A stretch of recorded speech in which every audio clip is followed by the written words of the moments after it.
All right, I'm at 12 here. I understand an argument for Tua at this stage based on what he did last year. The fact that he's a little bit younger, the injuries are terrifying to me, and we really only saw him do it for 1 year in a very, very good situation. Son of a bitch. I know it's hard. This whole range sucks. This is hard.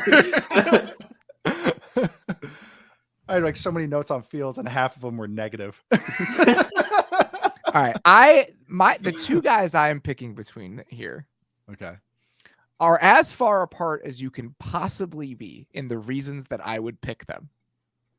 Get fun with it. Scared one of them is my next pick. I'm going to pick Anthony Richardson. Fuck you. Oh, damn it. I thought I had him to myself. I was so excited about it. Oh, nice. Okay. So nice. Here are the two guys that I was between for the 12th pick. It was Kirk Cousins and Anthony Richardson. Okay.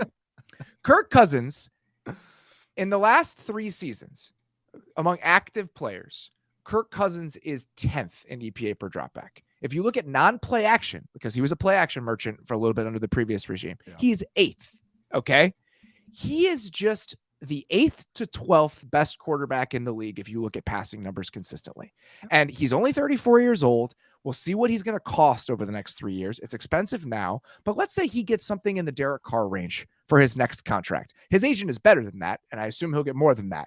But even if it's in that range, even if it's $33 million a year for the next 3 years for Kirk Cousins, that security and what that gives you is very real compared to a lot of the other guys on this list that you could potentially pick. And if I was more of a coward, that's the decision I would make. But my job isn't on the line here. Nope. So I am going to take a swing on the best athlete we have ever seen play the quarterback position coming into the NFL. I believe a lot of the stuff that you've said about him, Nate, where just the aspects of playing quarterback that you want to see are more advanced and more pronounced than people were framing it to be coming into the draft. His feel for the pocket, some of those things that he can do. I really do believe that we can see improvements in mechanics and accuracy, and have with a couple guys over the last few years. So in this range, why not just take the biggest swing possible? And I can understand an argument for Bryce Young even at this spot compared to the other guys who are available, CJ Stroud too. But I just think the ceiling at this spot is why I would take a swing on a guy like this compared to the other options on the board currently.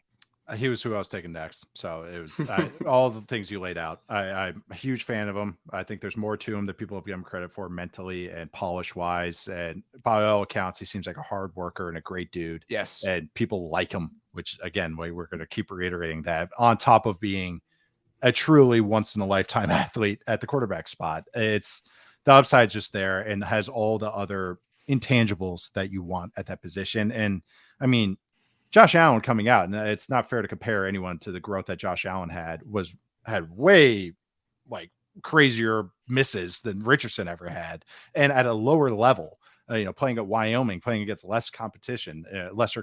So I'm just very high on Richardson overall. I really do think that he has a clear path to succeed. I love the play caller he has now with the Colts as well. And the weapons I actually think are pretty good for how he likes to throw it. Like if he's going to spray a little bit because he has such a rocket arm, well, let's get some big targets for him. So I think that Richardson, I'm really, really high on him overall. So I'm kind of glad to hear you see the light as well. I know Derek does too. my job isn't on the line here. If it flames out, who cares? So I would rather just take a risk on him rather than saying, I'll get 3 more years of Kirk Cousins, but I think there's validity in that argument. I can understand picking Kirk Cousins in that spot based on how consistent and what he's been and how reliable at an underwhelming level, but reliable he's been over the last few years. I would rather just go for the 500-foot home run. Oh, yeah. Just swing out of my shoes. Who cares? So Kirk Cousins is still on the table, and all the things I said about Kirk Cousins are still applicable. I'm still going to take Bryce Young. Oh, building around the rookies. Again, everything... What are my other options here? Okay, a Kirk Cousins, Derek Carr tier, which I know what that is. So that's fine. But those guys are in their mid-30s, and I know exactly what I'm getting, and they're expensive. Yep. So why I'm going to take another bet on a young guy, and I think I've thought so much about this in the last 2 months. And it's exactly what you were talking about, Derek. And if it's come from conversations with coaches and just other people, just really kind of trying to drill down on that aspect of quarterback play that I think is the quickest path to viability and the thing that becomes most important. And it's just that feel for the position. And if you had asked me, we talked about this in our quarterback show, Nate, I picked CJ Stroud as the quarterback I would take number 1 over Bryce Young. And I think that after thinking about it more over the last couple of months, that aspect of Bryce Young's game that he has in that way, I'm willing to take a bet on that just because he has a whole lot of it. He doesn't have a whole lot of much else because it's 180 pounds, but I just think that does raise your floor. And I think that the injury concerns are very real with how big he is. I think that's totally reasonable. But if other guys available here like Tua, we've already seen Tua get hurt consistently. Yeah. And Bryce Young is very cheap over the next few years. So I'm going to take the swing on Bryce Young compared to other guys that are still on the table here. The thing that I will say about this that's funny is, so Bryce Young was my quarterback 3, but that's because in the draft, you're thinking 10 years ahead, at least for the quarterback position specifically. Yeah. But my line with Bryce Young has been, I think he could probably be the best guy for the rookie contract duration, because I think, kind of like you said, he has that incredible feel for the position. His accuracy is phenomenal. He's a very good creator. I think sometimes he can be a little jittery in the pocket, but I think he does have these moments where he's very willing to stay in there and make a really nails throw over the middle of the field. I mean, the Texas game, he had a number of those that was okay, this is something he can do. Let's see how much of it he can do.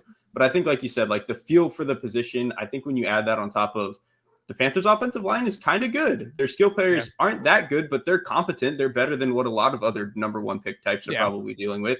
And Frank Reich is, last time I waxed poetic about Frank Reich, I ran into a problem on the show by thinking Colts were going to be good. But I still think Frank Reich is a wonderful coach. So I think it's kind of like you've laid out, it's actually a really good situation for a guy like him to kind of produce over this 3-4 year period that we're talking about.